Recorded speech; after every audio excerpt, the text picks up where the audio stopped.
Welcome to your weekly Open the Door to Tai Chi lesson.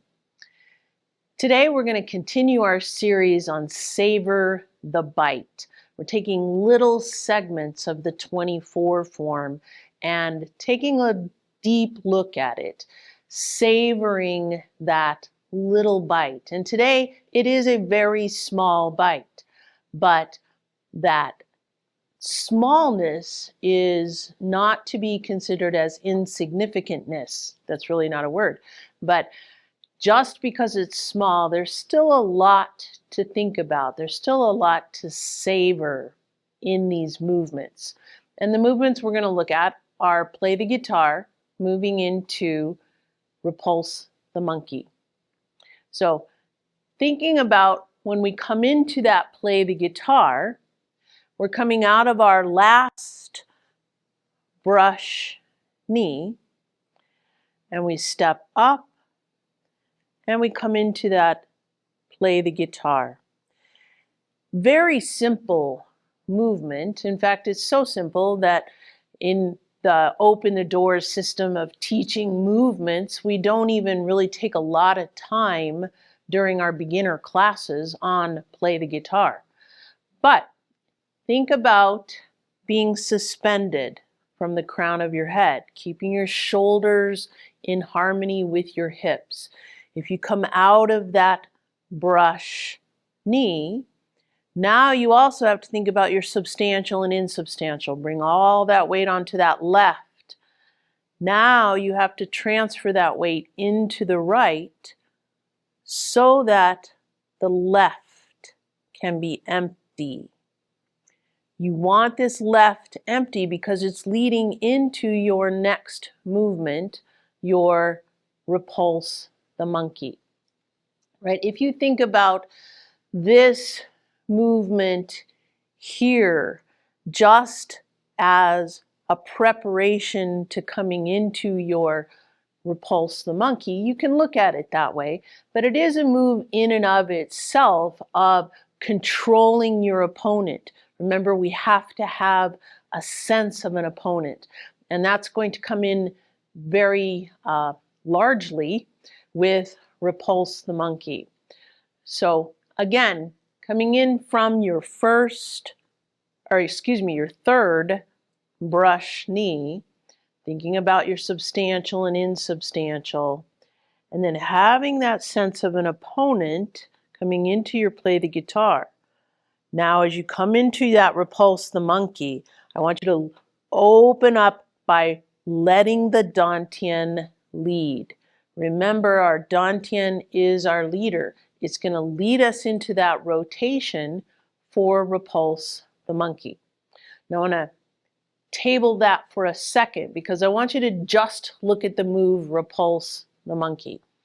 And I'm going to turn this way now. If you have a proper sense of an opponent, that someone is actually trying to grab you, and you are using your rotation and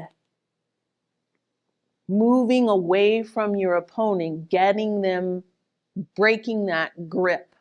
Okay? You have to let the dantian lead. You have to understand this big ball of energy. Remember, there's this ball of energy that you are making smaller, smaller, smaller, smaller, smaller. And at this point, it's got so much energy in this little tiny space. It wants to explode. And that's what's happening into your opponent, right? That's the point at which you get away from your opponent. So if you think about that energy right here, and now at this point, you have to coordinate upper and lower. You can't move away like this and then step back. You have to coordinate through the dantian as you're here. This is where you rotate and you move and get away from your opponent. That's actually very critical to being rooted and grounded, to actually having that energy put into your opponent if you are not rooted and grounded, if you're just like this and then you try to step back, that's not effective against an opponent. Remember that upper and lower follow one another. But you also have to think about internal and external being united. Think about the energy that's flowing, that you're open and loose, and now you have that energy to explode into your opponent as you get away. That internal harmony of your external movements flowing into the purpose of that movement. Think about as we move into doing 4 repulse the monkey, we're going to want to have linked without breaks. Remember, that's one of the unique parts of Tai Chi, is that we keep that motion going. Your substantial and insubstantial is very important. Your columns, your posture is very important. We can't repulse the monkey by pushing away like this. We can't lean back because we're trying to step backwards. We have to keep those columns intact. Thinking about which side is substantial, which is insubstantial. As we turn and then we do our next motion, we have to bring that weight to the back, letting this front leg be empty.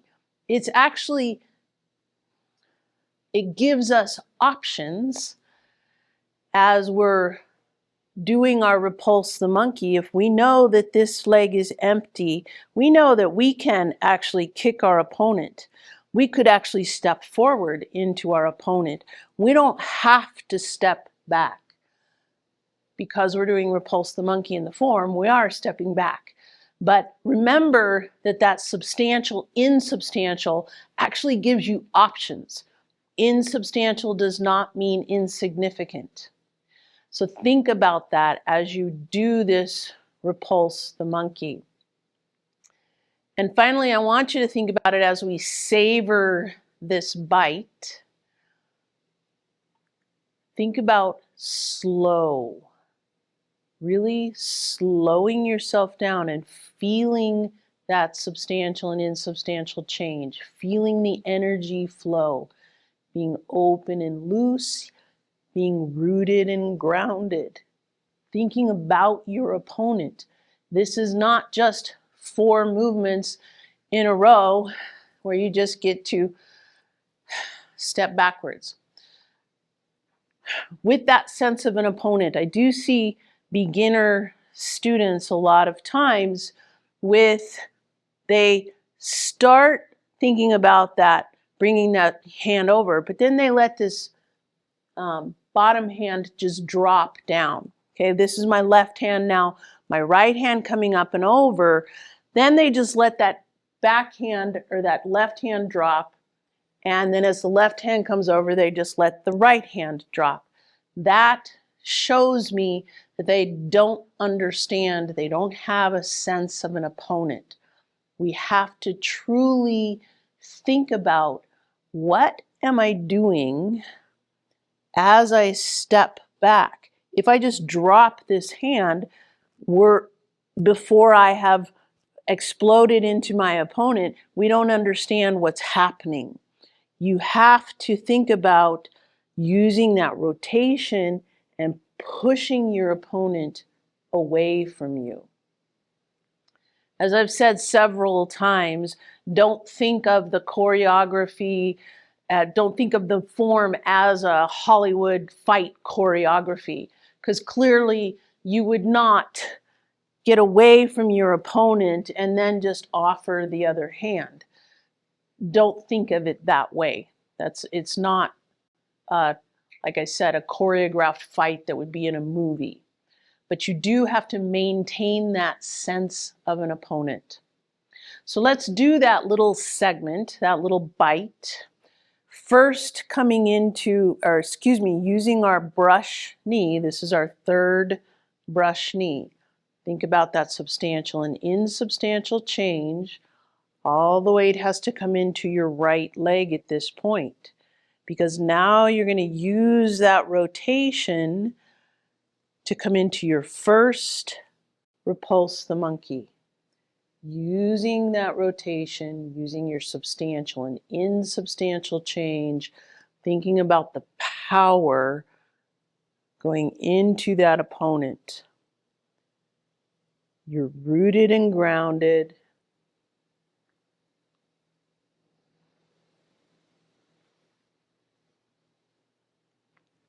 Let's do that again, and let's try to slow it down even more.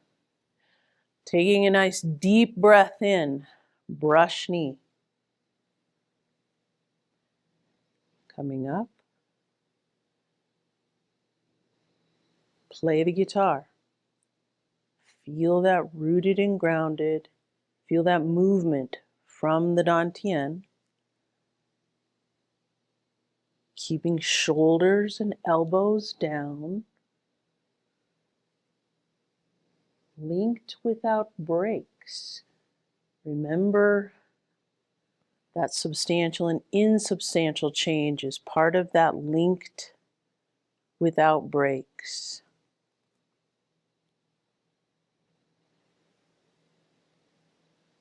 One more.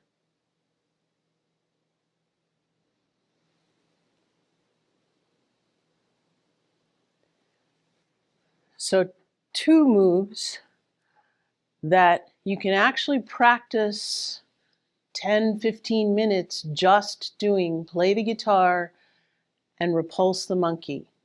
It's actually very meditative to take these little bites, because you have to dig deep and think about all of the principles. How are you applying them to these movements?